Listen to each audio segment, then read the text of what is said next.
Guys, আপনাদের আবারও একবার বিশ্বাস কনস্ট্রাকশনের নতুন ভিডিওতে স্বাগত। আজকে আমাদের এই পিলারগুলি ঢালাই হবে, তার জন্য মশলা রেডি করা হচ্ছে, মাখানো হচ্ছে ঢালাই মশলা। পাথর, বালি, সিমেন্ট। আমরা পাথর 3 টিন, বালি 1.5 টিন, সিমেন্ট 1 টিন, এই ভাগে কাজ করি। পিলারগুলি এই নিয়মে কাজ হচ্ছে।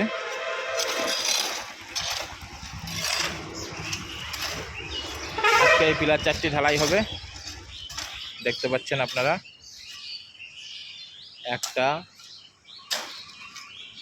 দুটো, তিনটে, পেছনে একটা, 4টে। কালকে আমাদের মেঝেটা ঢালাই হয়ে গেছে।